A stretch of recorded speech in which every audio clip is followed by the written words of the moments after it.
Hello everyone. Have you ever wondered how to farm everything? I don't need to farm much nowadays, but I still get the question all the time, and sometimes I don't know the answer. Today, that changes, because today, we're gonna talk about how to farm everything. From shards to exotics, armor, experience. If you've ever wondered the best, fastest, and or most efficient way to farm something, hopefully this video will treat you well. Let's start with legendary shards, one of the most commonly collected currencies. There have been multiple times during Destiny's life where something has been bugged and people have been able to game the system for tens of thousands of legendary shards. And if one of those opportunities comes around again, be sure to take advantage because ain't nobody gonna stop you.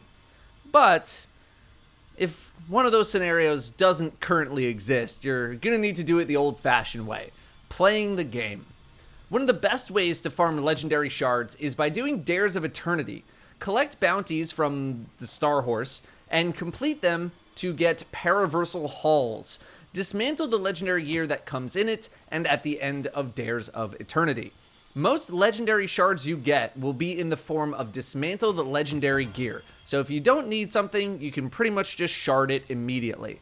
Of course, you can get legendary shards simply by playing the game and dismantling legendary items that come in. One thing to be aware of is the fact that dismantling engrams before they've been decrypted do not give you any shards. So if you're overflowing with umbrals but need shards, decrypt them into their base form at the cryptarch and then dismantle the item that it gives you. You can also hop into playlists with double rewards and use the Prosperity Ghost mod to further increase your drop chances. Enhancement cores are one of the main upgrade materials that you're going to be using almost every day, increasing your armor's energy level or your weapon's masterwork level. The fastest way to farm cores on any given day is by doing gunsmith bounties. However, for those of you with access to Pit of Heresy, you have an opportunity to farm enhancement cores a little bit faster, assuming you have a good supply of enhancement prisms, which are even rarer. Pit of Heresy will drop armor that has 7 energy in it at the end of the dungeon. Dismantling armor at 7 energy will grant you 1 core, but dismantling armor at 8 energy will get you 6 cores. However, to go from 7 to 8 energy on an armor piece costs 1 enhancement prism, so you are essentially trading 1 prism for about 6 cores. For those of you who don't have any prisms, this is not really going to be helpful to you, but to those of you who do have extra prisms but you're short on cores, this is a pretty solid method, provided you have a group to actually help you, otherwise it's going to be a little bit slow. You can do this once per week per character, but on weeks that it is the featured dungeon, you can farm this as much as you want by getting the final boss checkpoint over and over again by switching characters with a team. Cores will also come from dismantling legendary armor, but on pretty rare occasion. They also come from finest matter weave usage, so be sure to use those on cooldown. You can get 7 per week per character from fulfilling Hawthorne's clan XP requirements in the tower. Finally, there are some ghost mods to equip to give yourself better chances at cores, and Legend and Master Lost sectors tend to give a core on completion. I wouldn't really bother with Master mode though. Enhancement Prisms are the rarer version of enhancement cores. The fastest way to farm these is with a group in Master or Grandmaster Nightfalls, specifically during double loot weeks or during weeks with easier than normal strikes. There is a ghost mod that can give you prisms on very rare occasions as well. Most vendors will likely have enhancement prisms at some point during their reward track, although this isn't very farmable. And finally, you can get them from Rahul, but they are quite expensive and get more expensive the more you buy in a week. You can also exchange 10 enhancement cores for 1 prism at the cryptarch in case you really need one quickly. Ascendant Shards are the ultimate upgrade material needed to fully masterwork armor. The fastest way to get them is the same as enhancement prisms, farming Master or Grandmaster Nightfall with a team during double loot weeks or in strikes that are easier than others. Ascendant Shards also come from completing a full rank reset the first time per season at a vendor. They also have a small chance of dropping from Master Raid encounters, and it is also possible to get them from trials after 7 wins. You can also exchange 10 prisms for 1 shard at the Cryptarch if you really need one. Let's move on to weapon XP. People are in a hurry to level crafted weapons as fast as possible, and the best way to do that is to go into Last Wish, go to the Wall of Wishes, enter the code to teleport to Shirochi, step on the button, and then start the fight. You'll fight a ton of Thrall, and when they stop spawning, simply run and jump off the cliff and start the fight over again. Yes, you can also get a checkpoint from someone if they already have this checkpoint. The entrance to Grasp of Avarice is also a decent but not as good weapon XP farm, along with the Golgoroth encounter, but getting a checkpoint to Golgoroth is much harder to find. If you don't want to monotonously grind Shirochi though, activity completions are going to be your best bet. Nightfalls grant the most amount of post-activity completion XP to your weapon at just under 50%, with seasonal content and the Vanguard Ops playlist being the next best options. Dares of Eternity and Wellspring give a little bit less than those, but are also decent options. The best thing to do here is to get through these activities as fast as possible and then swap your weapons that you want to level if you don't actually want to use the weapons while you're leveling them. I would recommend actually using the weapons so that 1, you don't forget, and 2, so you can get even more XP, but that's just me. As for experience points in general, just trying to grind out the season pass, artifact levels, whatever you need, the most efficient use of your time is going to be doing seasonal challenges and weekly bounties. Complete as many of them as you can, but don't turn them in just yet. On Tuesday reset, or whenever your reset is, you're going to get the Well-Rested buff, which dramatically increases gains on XP for 5 season levels. Ideally, you will also join on someone who has a high seasonal level in order to gain even more bonus XP through the Shared Wisdom buff that comes from being in a team with others, especially at high season pass levels. Then, make sure you have the Ghost mod on that increases your XP gains, which, by the way, I never take off. Once you've done all of those things, let loose and turn in everything, starting with the challenges and then the rest of your bounties. This will lead to big chunks of XP gains and levels. You just need to resist the urge to turn them in during the week, or at least while not in a group. If you can't wait for reset, always join on someone else for Shared Wisdom. Otherwise, as much as people don't like them, bounties and seasonal bounties are the best way to get chunks of XP quickly. When it comes to the absolute fastest way to get XP, what you should do is grab bounties from as many vendors as possible and try to do as many as possible in one shot. Gunsmith bounties tend to pair well with most other bounties, since gunsmith bounties are based on doing stuff with weapons. Pick up planet bounties too, stuff from old planets, new planets, whatever, and try to do as many as you can at the same time. Cosmodrome bounties are also very easy to complete. My buddy Sneaky has quite a few XP grinding videos on his channel. I've linked one in the description if you want more of a breakdown. But essentially, grab as many bounties as possible and try to do as many of them together at the same time. If you need fusion kills for the gunsmith and arc kills in the Vanguard playlist while also getting 50 kills in a strike, well, throw on an arc fusion rifle in the Vanguard playlist, and you'll be able to get 2 or 3 bounties done at the same time. Things do get a little more complex as you try to combine more and more, but that is the general idea, doing as many bounties at the same time as you possibly can. What about more basic currencies like Glimmer and Planetary materials? The fastest way to get these is to simply buy them from the Cryptarch. Nothing else comes remotely close, and I would not recommend manually farming planetary materials on actual planets. It is a complete waste of time. If you are desperate for Glimmer, pop Rainmaker consumables as you're playing the game, but you can get good chunks of Glimmer from the Season Pass as well. I personally leave my Glimmer in the pass until I actually need it. Upgrade modules aren't really farmed, but bought at the Gunsmith or A1 using Glimmer, Planetary Materials, Legendary Shards, and Enhancement Cores. Feel free to use the strategies I've listed here to farm those other materials to turn them into upgrade modules. Modules also come from the Season Pass and from Ghost mods. When it comes to farming vendor ranks, if you really want to maximize your time, grind the playlist that you want to grind when it is the double or even triple rank up points and rewards week. Otherwise, the fastest way to grind those playlists is by just doing the activity as fast as possible. The Gunsmith and Finch in the Throne World are the only vendors who have bounties that also give rank up points to their respective reputation track. When it comes to grinding seasonal Umbral Energy, you'll want to refer to that season's upgrade path and activities.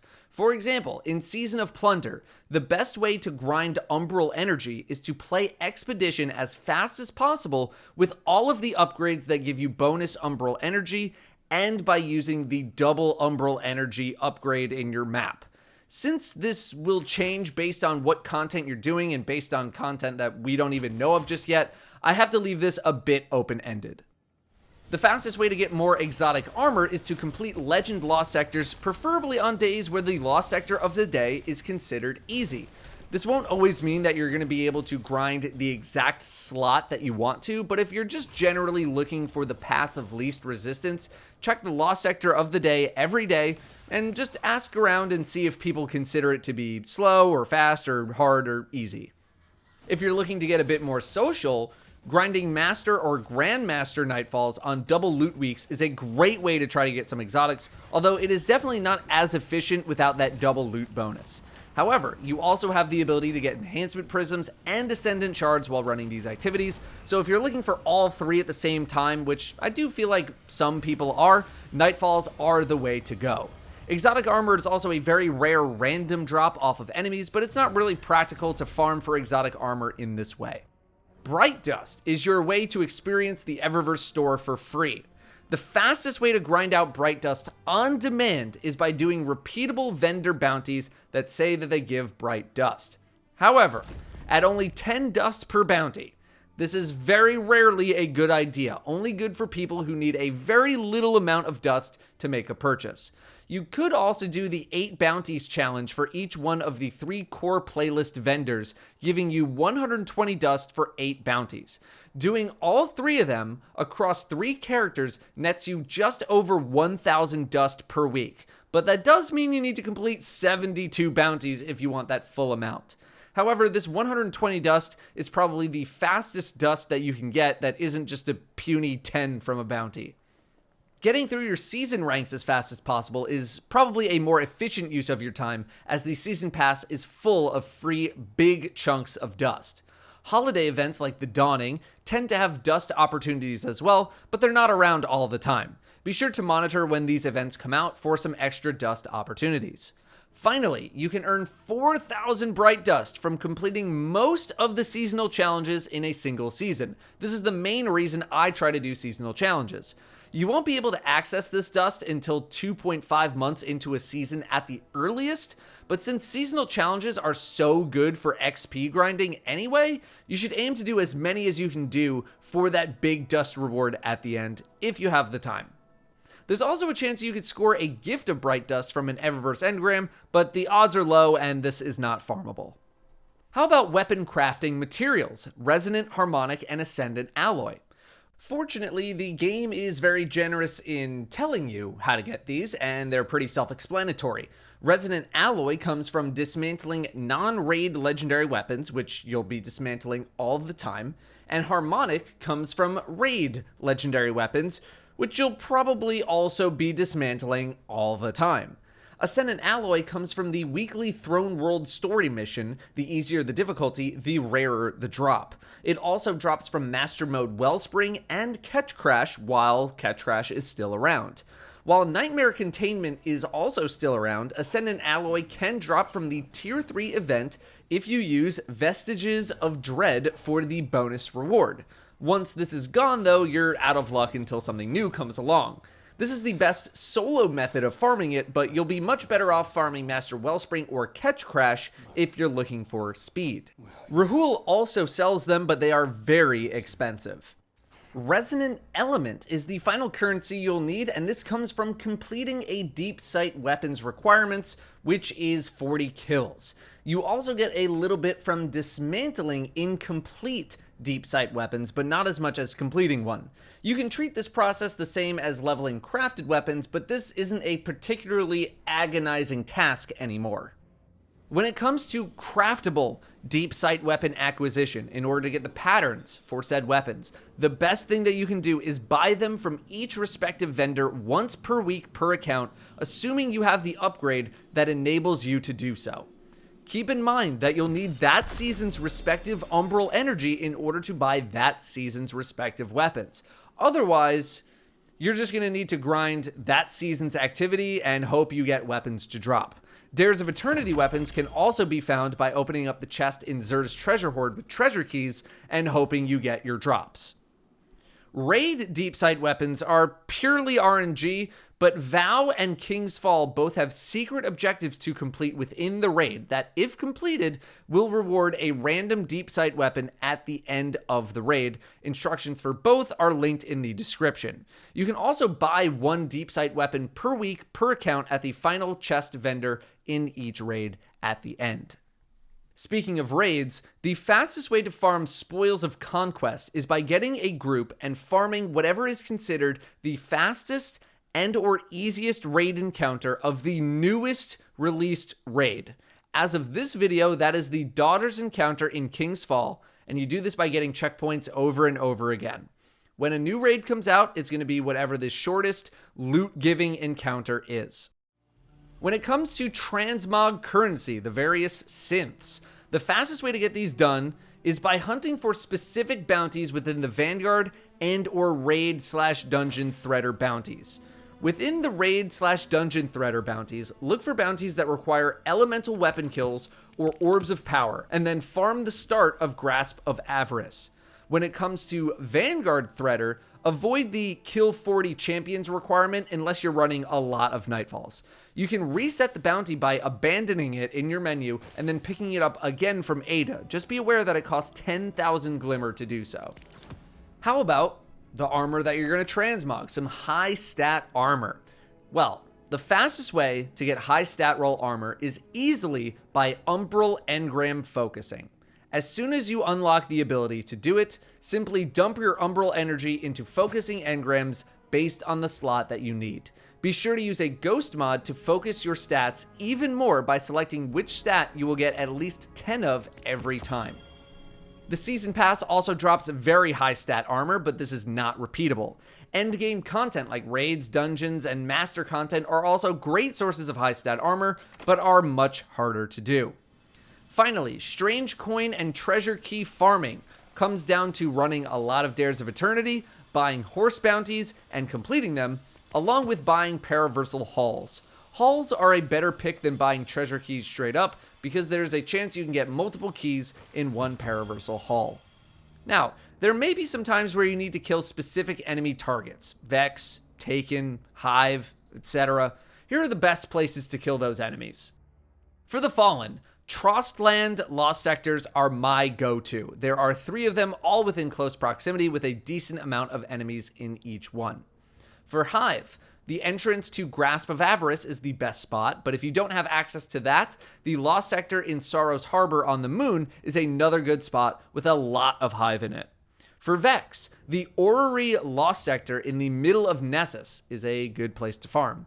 For the Cabal, Nightmare Containment is great until that will go away. Duality is great if you own the dungeon. Otherwise, the Skydock EDZ Lost Sector should work for you. For Taken, the Shirochi encounter in Last Wish will provide you with around 80 to 90 Taken to kill in the span of a minute or two. For Scorn, the Preservation mission on the Throne World should have a very good supply of Scorn, but also the Bay of Drowned Wishes Lost Sector in the Dreaming City. For general champion slaying, Master Lost Sectors are full of them, but if you can get a team together, a couple of higher level Nightfalls are going to be your best bet. If you have anything that you would like to suggest to your peers when it comes to farming anything in the game, or if you have questions that you would like answers to by your peers, feel free to post a comment. But hopefully, this video should be answering 99% of your how do I farm blank questions. Thank you very much for watching, and I will see you next time.